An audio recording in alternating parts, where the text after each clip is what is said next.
Video kali ini saya lagi ngukur angkatan klep di Noken Axe Custom ya, menggunakan kedua alat, yaitu jangka sorong alias sigmat alias vernier caliper dan menggunakan dial indikator ya. Jadi dulu pernah ada saya videonya hanya menggunakan ini doang ya, sigmat doang. Nah, sekarang saya udah punya alat dial indikator, jadi saya akan kurang lebih akan samakan gitu. Apakah sama ataukah ada perbedaan sedikit ataukah perbedaannya banyak. Jadi langsung aja mau saya ukur. Nah, di sini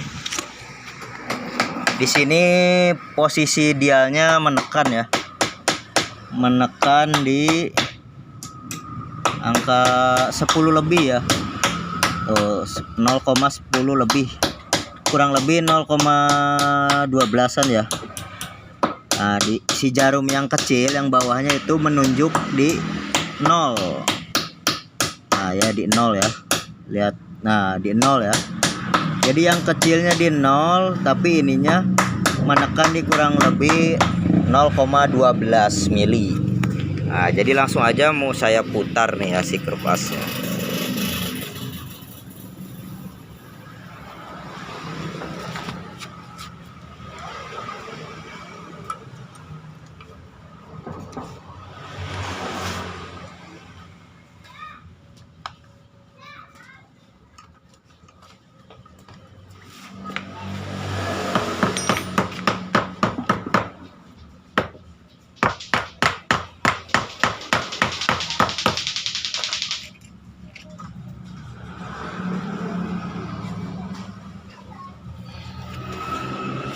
Nah, ini udah saya putar.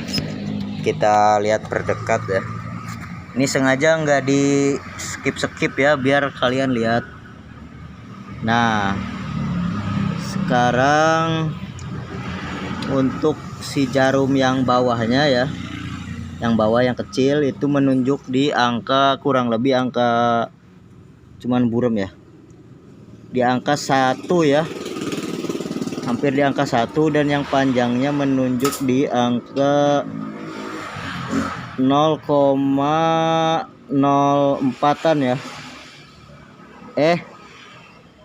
Salah 0,03 ya tadi, maaf tadi saya nggak kelihatan. Jadi ini menunjuk di angka 0,03 ya, cuman ini buram sih,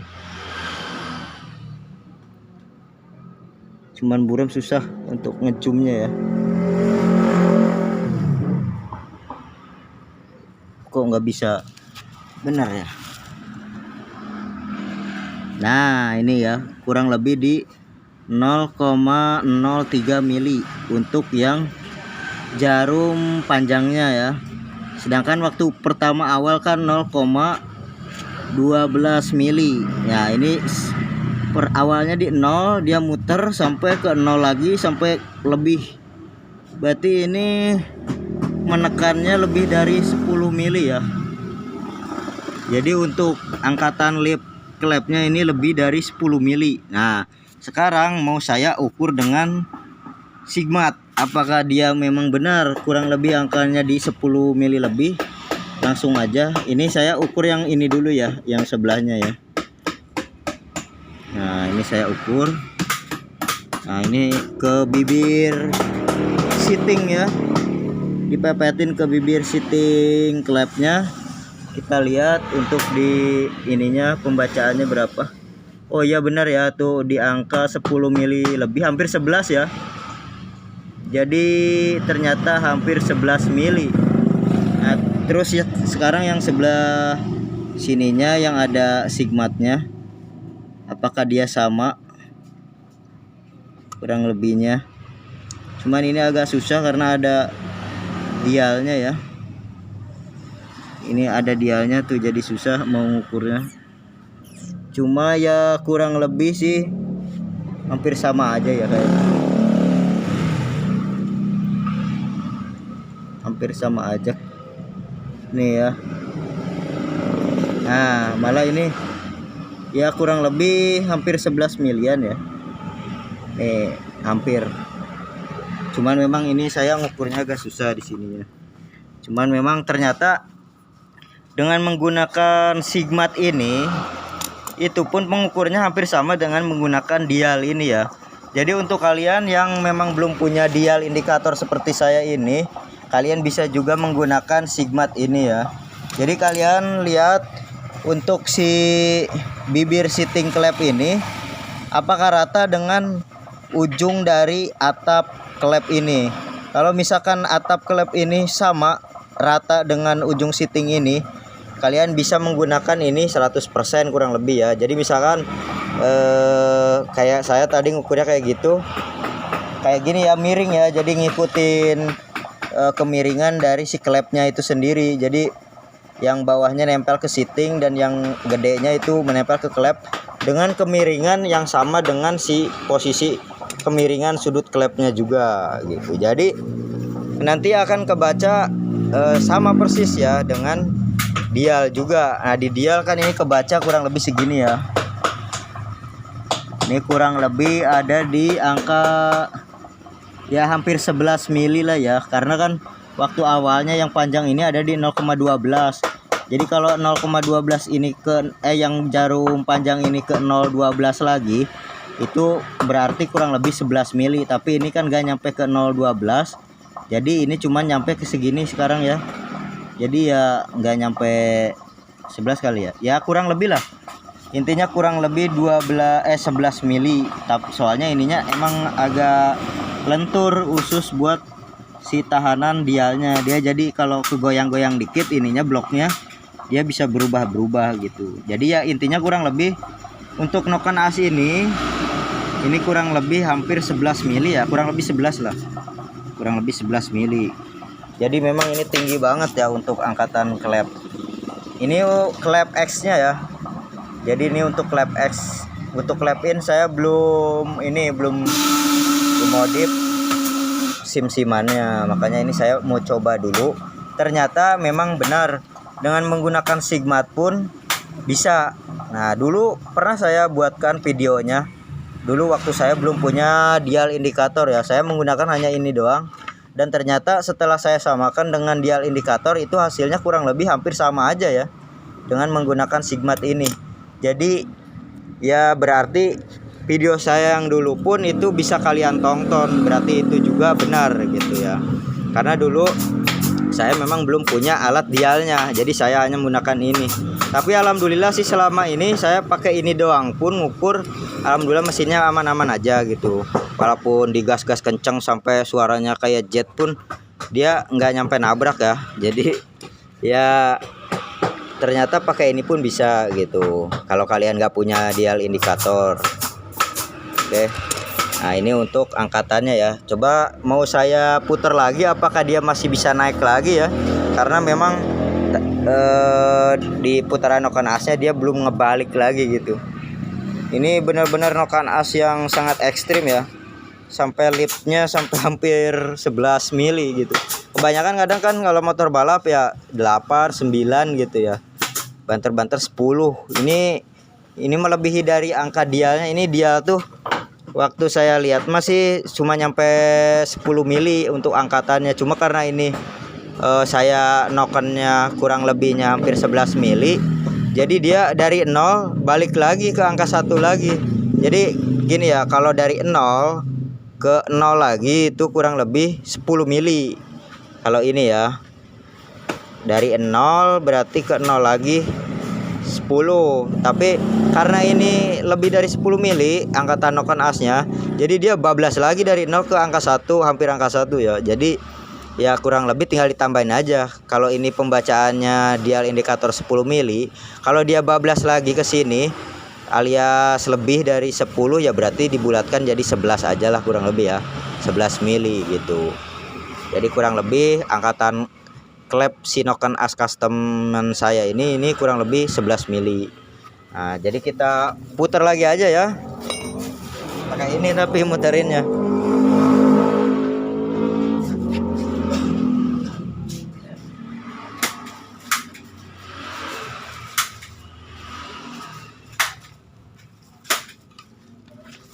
Oh, ternyata setelah saya puterin lagi ya, saya puterin, ternyata dia turun lagi, berarti tandanya tadi yang paling maksimal kurang lebih hampir 11 mili tadi ya.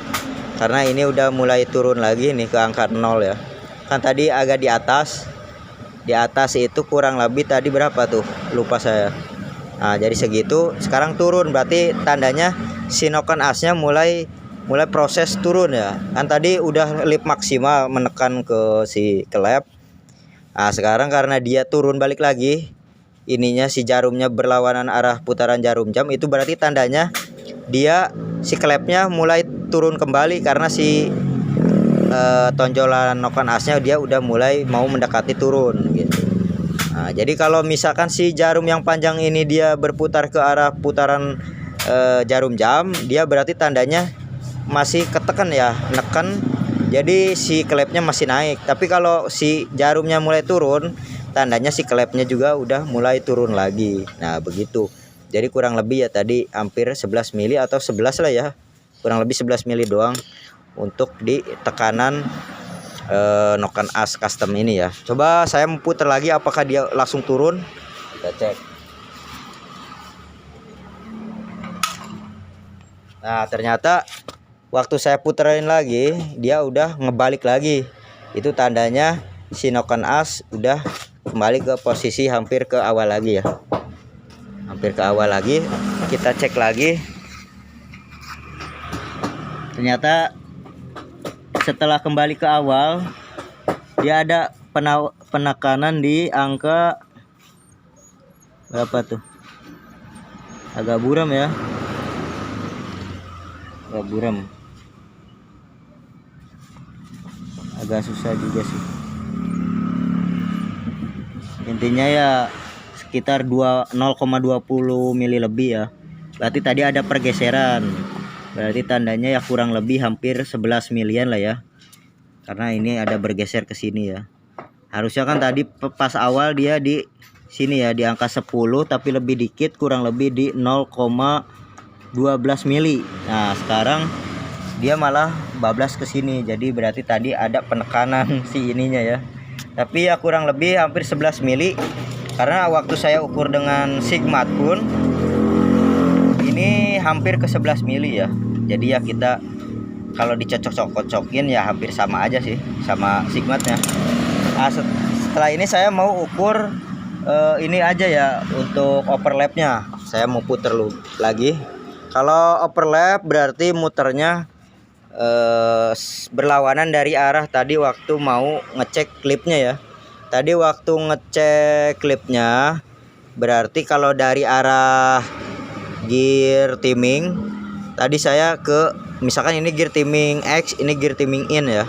Nah saya tadi puterin berlawanan arah putaran jarum jam waktu ngecek klipnya ya.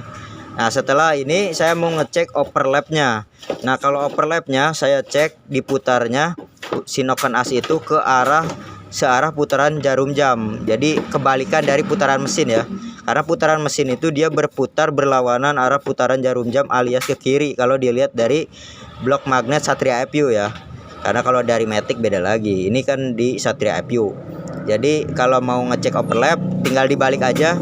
Jadi berlawanan dari putaran mesin, yaitu searah putaran jarum jam. Jadi saya mau puterin dulu. Karena tadi di sini jarumnya ada di angka kurang lebih 0,25an ya. Bentar saya cek dulu. Sekitar 0,26 lebih ya. 0,26 lebih lah. Ini neken. Jadi saya mau putar tadi, nanti tinggal dikurangi aja.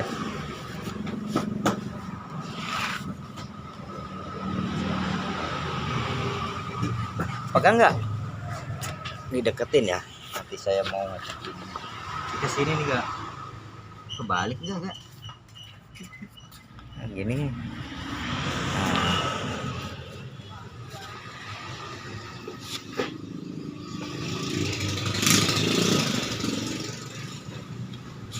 Nah untuk tekanan klepnya kurang lebih di angka 3 mili lebih ya untuk overlapnya.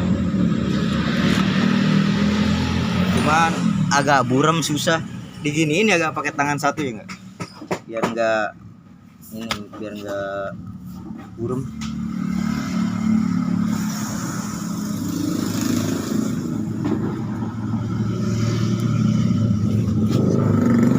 Oh ternyata kurang lebih segitu ya,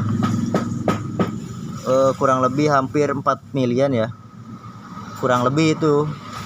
Emang agak susah sih. Coba saya mau cek pakai ini ya, pakai Sigmat untuk yang sebelah sini.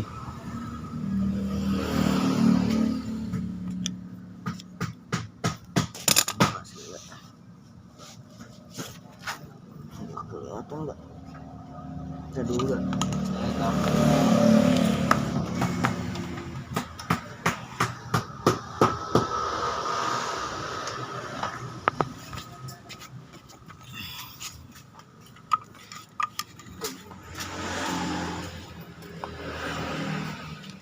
Ilah, tadi berapa nggak sebelum makan?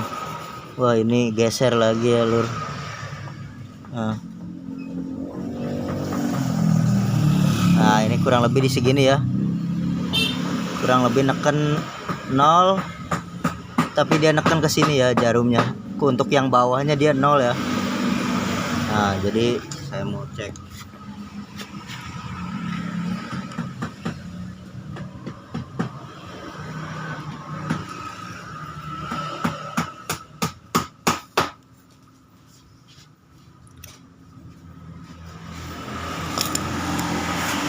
Nah di sini kurang lebih hampir 4 mili. Kalau saya cek pakai ini berapa?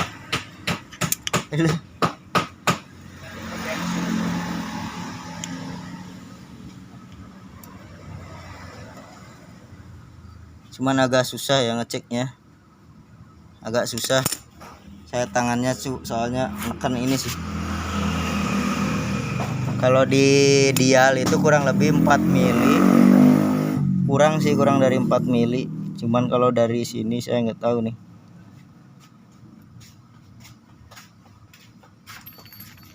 Nah kalau di vernier kaliper kurang lebih segini ya, sekitar 3 mili lebih. Aduh simpan dulu aja lah. Nah segini ya, kelihatan nggak? Emang agak susah sih ini. Coba agak ke sini enggak? Nah ke bawah situ kali. Susah banget.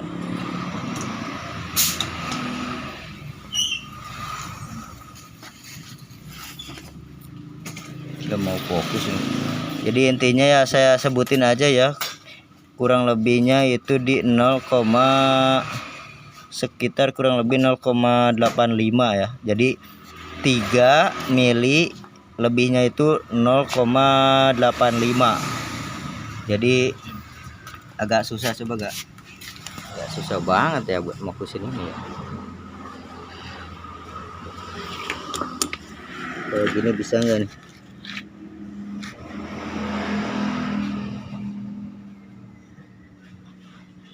Buram lah, susah ya.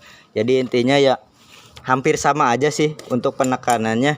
Ketika pakai ini Sigmat dengan dial indikator itu kurang lebih hampir sama aja, yaitu 3 mili lebih ya, hampir 4 mili untuk overlapnya ya. Jadi untuk overlap kurang lebih 4 mili, walaupun sebenarnya agak kurang sebenarnya ya. Cuman ya kan kalau di ilmu matematika kalau dari lebih dari 0,5 kadang dibulatin aja gitu. Cuman ya intinya kurang aja dari 4 mili. Cuman ya ini udah jos banget ya untuk overlapnya. Overlap 3 mili lebih, lipnya kurang lebih hampir 11 mili. Ini mau saya tes nanti apakah enak apa enggak. Karena biasanya paling saya untuk lipnya itu kurang lebih 9 mili gitu ya. 9 mili kadang ya bisa 8 gitu, kadang 9 mili lebih hampir 10.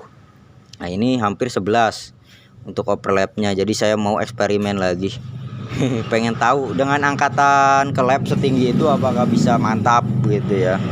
Walaupun sebenarnya sih dia neken ke pernya lebih berat si mesin ya, kan pakai gear timing dia lebih berat kalau 11 mili itu. Cuman ya saya mau eksperimen aja ini kurang lebih hampir 11-an ya untuk klipnya. Dan overlapnya juga tinggi banget, 3 mili lebih, hampir 4 mili, itu tinggi banget ya untuk overlap segitu. Semoga aja nggak ada overplotting dari per clapnya ya di putaran tingginya, karena memang sih mekanik itu yang dikhawatirkan cuma plotting doang, karena plotting itu nggak bisa kita tebak kapan dia mau plottingnya gitu, karena yang berperan penting dari plottingnya si clap itu sendiri itu adalah dari putaran RPM tinggi dan kekuatan per clapnya. Jadi kalau per clapnya lembek, kemungkinan dia nabrak di putaran tingginya gitu. Kalau keras biasanya agak aman. Kalau keras banget aman di putaran tinggi, cuma si beban mesin mutarin noken asnya jadi lebih berat juga gitu. Jadi sebenarnya mah ada untung ruginya menggunakan per clap keras yang kuat gitu tuh ya. Jadi untungnya di putaran tinggi plotting itu bisa kita minimalisir, tapi kerugiannya si putaran mesin tuh jadi berat, aturan mah buat muterin ke roda ya, ke sini muteran ke roda, jadi dipakai buat ngegerakin noken as dan menekan si per clap itu sendiri yang keras itu. Nah jadi tenaganya itu berkurang untuk memutarkan si rodanya. Nah itu kerugiannya untuk menggunakan per clap yang keras. Cuman keuntungannya ya kita agak aman di putaran tinggi. Cuman ini saya sementara ini mau pakai di agak lembek-lembek ya, sedang lah ya, khusus tekanan per clapnya, karena saya nyoba nggak terlalu tinggi lah RPM-nya, karena memang ini rencana motor dragnya ini saya mau stroke up di kruk asnya ya. Jadi untuk putaran RPM-nya nggak saya bikin tinggi-tinggi amat, karena memang saya menggunakan per clap yang agak lembek lah istilahnya, nggak terlalu keras banget gitu. Jadi ngeri plotting di putaran tinggi doang, karena ini memang lipnya juga ekstrim banget. Udah lebih dari 10 mili itu udah ekstrim ya, hampir 11 tuh udah ekstrim, karena kebanyakan ya untuk balap-balap itu 8, 9, 10 mungkin nggak tahu ya ada nggak yang 10, cuman ini hampir 11. Ini eksperimen dari Kiana Motorspeed ya, untuk motor Satria FU ini ya. Ini motor drag ya, makanya memang ekstrim banget oprekannya kalau motor drag tuh, karena kalau kita ngoprek motor drag nggak ekstrim ya bakal kalah juga sama orang lain, karena orang lain ngopreknya juga ekstrim ya. Jadi kalau kita ngopreknya cuman biasa-biasa aja ya ketinggalan gitu. Cuma memang resikonya semakin kita ngoprek motor itu lebih ekstrim, maka semakin dekat juga dengan resiko kerusakannya gitu. Karena pabrik Jepang pun bikin nggak ekstrim, karena Jepang bikin motor ya itu kan buat motor harian, jadi nggak dibikin ekstrim banget, makanya awet. Tapi khusus motor drag dibikin ekstrim, jadi kalau awet itu bonusnya ya. Yang penting kan kita coba apakah bisa kencang apa enggaknya dulu, karena namanya buat balap kan buat kencang, bukan buat sebenarnya tujuan awetnya ya. Tapi awet itu adalah bonusnya gitu dari pembuatan motor balap itu sendiri. Kalau ada bocil-bocil kadang ngomong motor Jepang mah awet-awet nggak dioprek-oprek, ya iyalah awet, karena kan mulai dari lip clapnya aja nggak nyampe setinggi itu, wes ya nggak setinggi itu. Jadi kuncinya udah biasa reknian motor balap. Jadi kayak gitu ya kan, kalau misalkan motor Jepang yang buat dijual di pasaran gitu, buat ke pasar, itu lip clapnya yang nggak tinggi-tinggi banget ya, paling kurang lebih untuk Satria FU juga antara 6 apa 5 gitu ya, saya lupa sih, cuman intinya kurang lebih cuma segitu doang, makanya motornya bisa awet gitu. Terus kompresinya juga nggak gede-gede banget, kalau standar kurang lebih 10 banding 2 lah, 10,2 banding 1 ya kurang lebih. Tapi kalau motor drag kayak gini ngoprekan itu kurang lebih ya bisa dari angka 13 sampai 16, 15 gitu ya. Jadi gede-gede. Jadi resiko jebolnya juga ya lebih cepat gitu jebolnya dibanding motor standar. Jadi kalau ada bocil-bocil yang baru kenal motor ngomong motor Jepang, motor standarnya awet, masa motor balap cepat bejat ya. Namanya motor balap itu udah 2 kali lipat dari motor standar. Dari kecepatannya udah 2 kali lipat.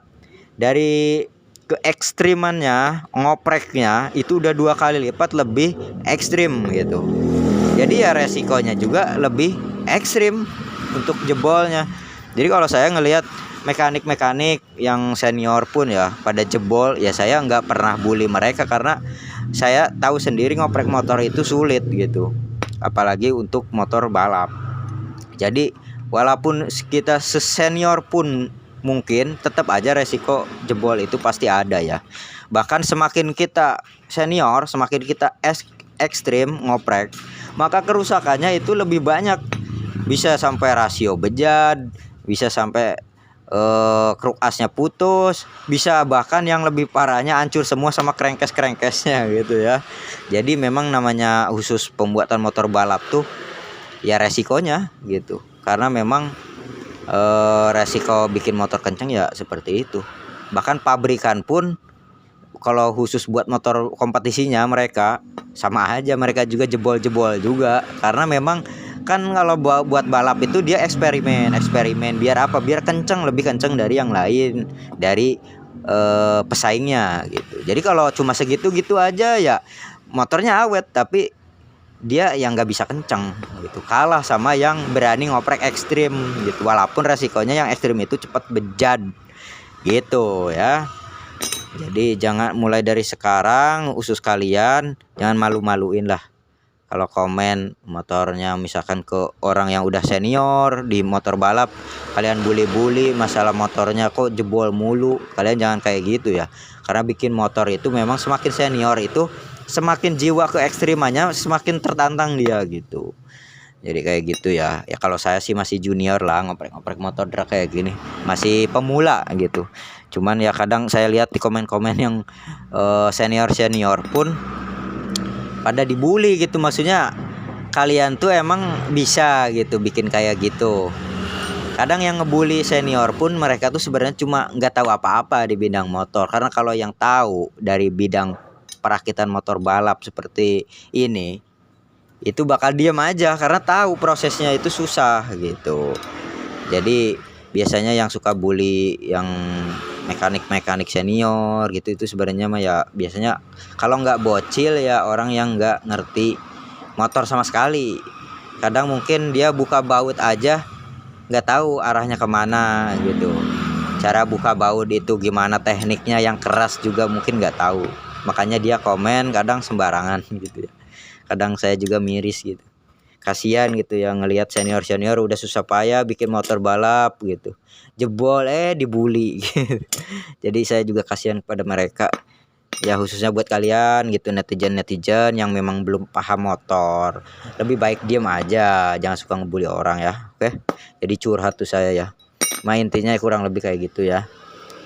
Jadi nantikan terus dari perkembangan motor drag ini, karena memang ini belum kelar-kelar, sayanya sibuk kadang di rumah jagain anak gitu ya.